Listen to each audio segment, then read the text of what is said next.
I'm in Kaiser, and this is my American culture reaction video to Horace Minor's body ritual among the Nasarima for Com-263. So, a quick summary of the article and my personal thoughts. Body Ritual Among the Nasarima by Horace Minor is to me a satirical essay that critiques American culture by describing it through an anthropological lens and makes fun of it as if it were a primitive and foreign society. It's through the lens of the fictional Nasarima tribe. Minor makes fun of the strangeness of American health rituals and beauty practices. There were a few harsh realities in the article, such as how Horace describes the standard take on pregnancy and breastfeeding. To me, it was, other than that, mostly humorous to see this take on American culture. There are a few key points that stood out as funny to me, such as him teasing George Washington and the cherry tree.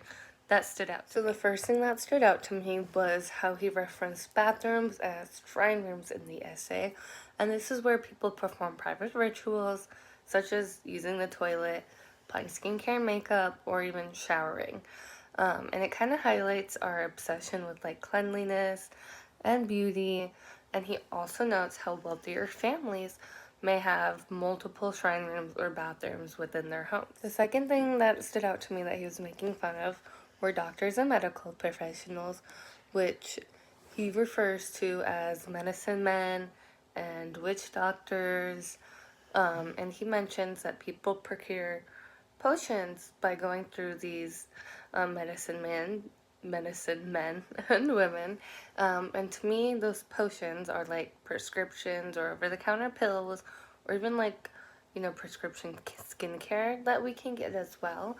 And it mentions how doctors will write the instructions and the ingredients for these to other doctors in foreign languages, and this stood out to me as being how most of our medical terms are in Latin, and how doctors, like my dad, have sloppy handwriting that most of us normal people can't interpret. The third was the Latipso ceremonies, which going on with medicine men and doctors. A Latipso is what he refers to as a hospital, or Latipso is the hospital in this case, and it's where the elaborate and painful ceremonies or surgeries are conducted by such medicine men and witch doctors, and it's supposed to illustrate the complex and invasive nature of certain medical treatments, such as when I was 5, I personally had a tonsillectomy. And the fourth thing is the holy mouth men, which instead of doctors, these are our equivalent to dentists. It emphasizes our importance of dental care and brushing our teeth and making sure we have no cavities, and braces. Braces were painful, along with the discomfort that is involved of having a holy mouth man or a dentist poking around with your teeth and gums. Overall, by portraying American practices through this kind of anthropological and satirical viewpoint, Minor encourages us readers to reflect on our own cultural norms and peculiarities, and I think it also helps us take a step back and think about how we observe other cultures when we learn about them, and how sometimes we make goofy assumptions or kind of see them as exotic before even really getting to know them. Next, I'll talk about one of my Trinidadian cultural rituals, and that would be Carnival. So Carnival is held right before Ash Wednesday. It's the Monday and Tuesday before Ash Wednesday, and it's kind of got similar aspects to the Mardi Gras down in New Orleans, with traditional food, drinks, costumes, and bright parades with dancers and singers. There are versions here in Florida and Canada for those of us who cannot actually fly down to Trinidad and Tobago. And these are just, to me, Trinidadian culture, well, the carnival resonates with U.S. culture on how we fight for individualism, self-expression, as well as the unity of our nation, which I'll get to the history of Carnival in a second, but it's similar to New Orleans Carnival because it allows individuals to express themselves through song and dance and costume. Their traditional musical performances with reggae, such as the artist Bob Marley, as well as calypso music, and my personal favorite genre, soca music.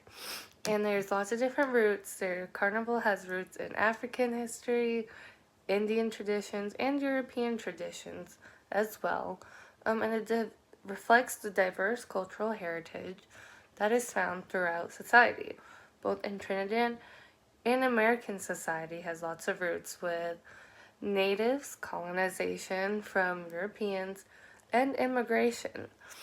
And the themes of empowerment in carnival performances can be compared to the role of American musical artists who perform and performances who focus on social and political issues.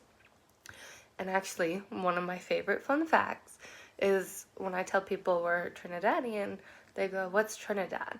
But Nicki Minaj, the famous singer, she is a born Trinidadian. So if you know Nicki Minaj and you can sing Starships, you know a piece of Trinidadian history. So our call used Liverpool from 1999 of the history of Trinidadian Carnival.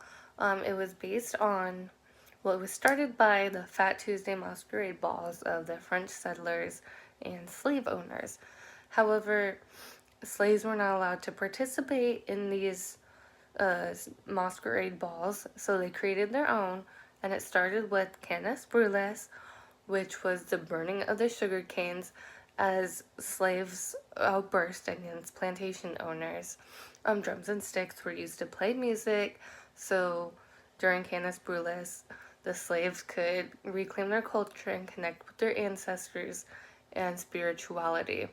Through that, after 1838, with the abolition of slavery, freed slaves continued to evolve Canis Brules into what was first become Canboulay, and as now we know it, is Carnival. And so there is plenty of calypso music, which is mostly rooted in the history of the slaves and slaves becoming free.